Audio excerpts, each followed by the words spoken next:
అందరికీ నమస్కారాలు.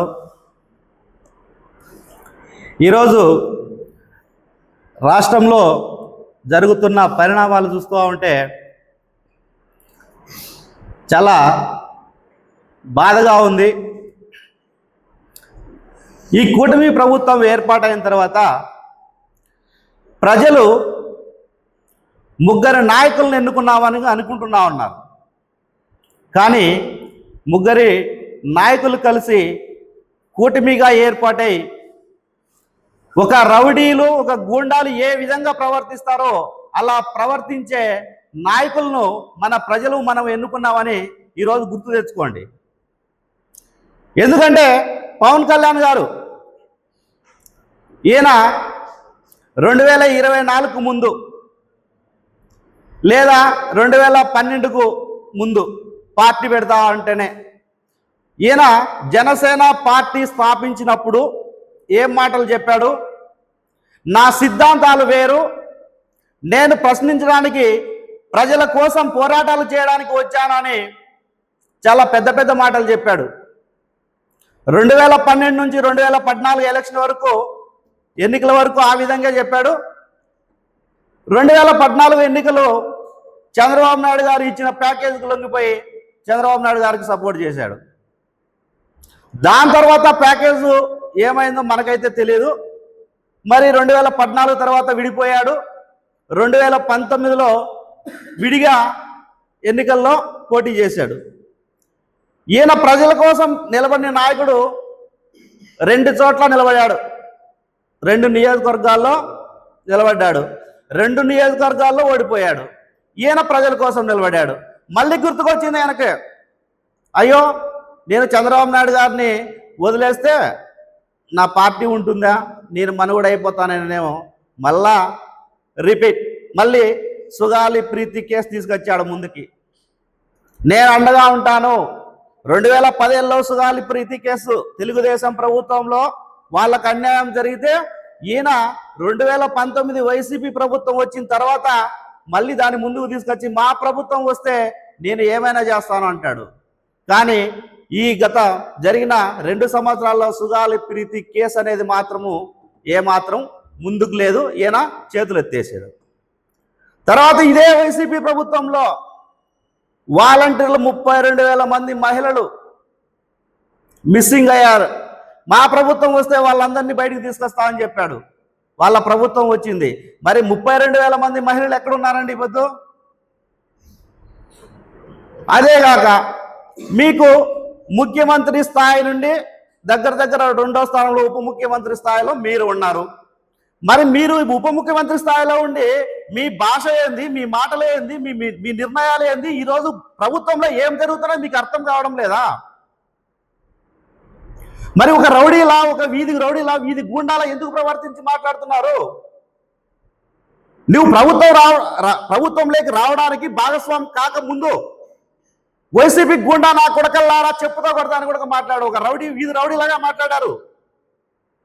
మరి ప్రభుత్వం వచ్చిన తర్వాత, మీ ప్రభుత్వం ఏర్పాటైన తర్వాత ఇప్పుడన్నా భాష మార్చుకోవాలి కదా. మీరు ఓన్లీ ప్యాకేజ్కి మాత్రమే పనిచేస్తున్నారా? ప్రజల కోసం పనిచేస్తున్నారా? మీరు ప్రశ్నించడానికి వచ్చిన మీ గొంతు ఈరోజు ఏమైంది?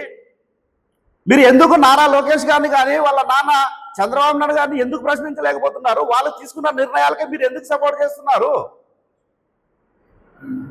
మరి ఈ రోజు మాత్రమే మీకు, అప్పుడు ప్రభుత్వంలో ఉన్న జగన్మోహన్ రెడ్డి గారు మీకు కనబడతారు, అది ప్రతిపక్షంలో ఉన్న జగన్మోహన్ రెడ్డి మాత్రమే మీకు కనబడతారు.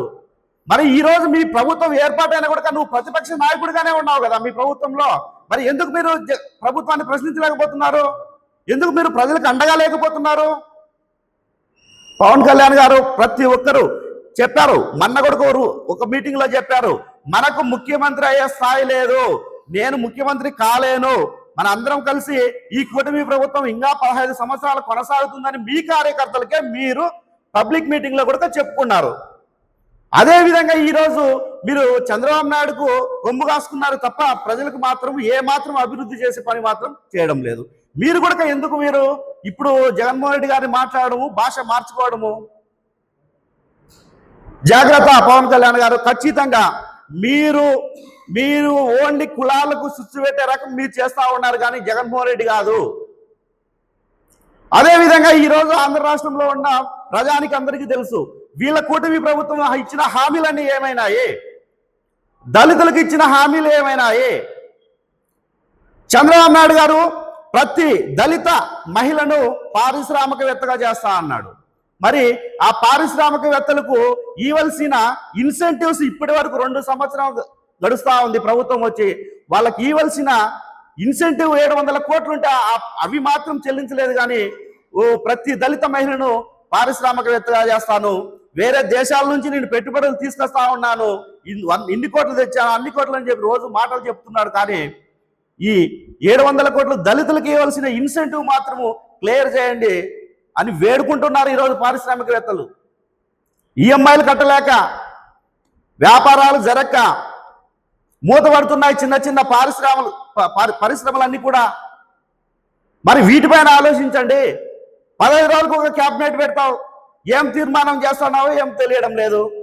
ఓన్లీ మీ కార్యకర్తలకు మీకు కావాల్సిన తీర్మానాలు, రాజధాని ప్రాంతంలో భూములు ఏ విధంగా మీ కార్యకర్తలకు ఇవ్వాలా అనే వాటిపైన మాత్రమే మీరు క్యాబినెట్ పెడుతున్నారు తప్ప ప్రజలకు ఉపయోగపడే నిర్ణయాలు మాత్రం ఈ క్యాబినెట్లో ఏ రోజు కూడా తీర్మానించలేదు.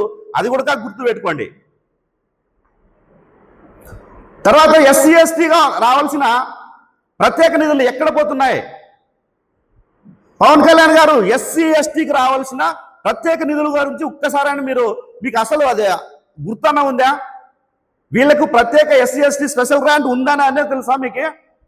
వాటిపైన ప్రజలకు ఉపయోగపడే విధంగా మాట్లాడండి పవన్ కళ్యాణ్ గారు.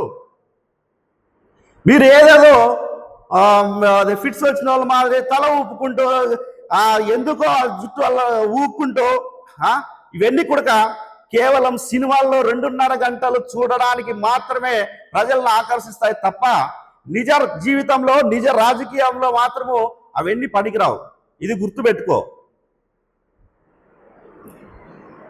తర్వాత లోకేష్ గారు ఈ డిఎస్ఏ దగా డిఎస్ఏ అయిపోయింది. ఈరోజు ఈ ఖచ్చితంగా వీళ్ళు డిఎస్సి గురించి వాళ్ళ నోటిఫికేషన్ గురించి ఖచ్చితంగా బయట పెడితే మొత్తం అంతా వీళ్ళు బోగస్ సర్టిఫికేట్లు పెట్టి ఉద్యోగాలు వాళ్ళకు కావలసిన వాళ్ళకు కల్పించారు. అదే 2019 జగన్మోహన్ రెడ్డి గారు ముఖ్యమంత్రి అయిన వెంటనే 1,36,000 మంది సచివాలయం ఉద్యోగస్తులకు ఎక్కడా కానీ ఏ విధంగా ఈ నోటిఫికేషన్ ఏ విధంగా వచ్చింది, ఎలా ఫిల్ చేశారు, ఎక్కడ అక్రమాలు జరగకోకుండా ఒకేసారి 1,36,000 సచివాలయ ఉద్యోగాలు ఇచ్చిన ఘనత జగన్మోహన్ రెడ్డి గారికి. ఇదే చంద్రబాబు నాయుడు మొదటి సంతకం మెగా డిఎస్ఏని దగా డిఎస్సి మీద సంతకం పెడితే 16,000 పోస్టులకు 480 చిల్లర స్పోర్ట్స్ కోటాలు అని చెప్పి వాళ్ళకి దొంగ సర్టిఫికేట్లు పెట్టిన వాళ్ళందరికీ కూడా 382 దాదాపుగా పోస్టులు అమ్ముకున్నారు వీళ్ళు. ఒక్కొక్క పోస్టు 8 లక్షల నుండి 12 లక్షల వరకు అమ్ముకున్నారు. వీరు మెగా డిఎస్సి అని గొప్పగా చెప్పుకుంటా ఉన్నారు. అట్లా ఈ విధంగా చెప్పుకుంటా పోతే ఈ జరిగిన 2 సంవత్సరాల కాలంలో వీళ్ళు ప్రజలకు పరిపాలన కాదు అందిస్తూ ఉండేది, వీళ్ళు దోచుకోవడానికి మాత్రమే వివిధ రకాలుగా రౌడీయిజం కానీ గుండాయిజం కానీ భూములు లాక్కోవడం కానీ ఏ విధంగా లబ్ధి పొందాలో ఆ విధంగా పోలీసులను అడ్డపెట్టుకొని లబ్ధి పొందుతూ ఉన్నారు.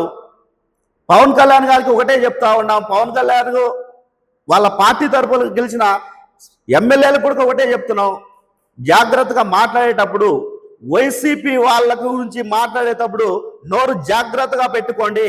ఒక్కసారిగా జగన్మోహన్ రెడ్డి గారు ఒక్కసారిగా వేలెత్తి చూపి పిలుపునిచ్చినాడు అనుకుంటే దాదాపుగా ఈరోజు వైసీపీ కార్యకర్తలే 25 లక్షల మంది ఒకే ఒక ఫోన్ కాల్తో రోడ్డుపైకి వచ్చి మీరు చేస్తున్న దౌర్జన్యాలు కానీ దోపిడీలు కానీ ప్రశ్నించడానికి 25 లక్షల మంది ఒకేసారి రోడ్డుపైకి రావడానికి కూడా సిద్ధంగా ఉన్నారని గుర్తు చేస్తున్నాను.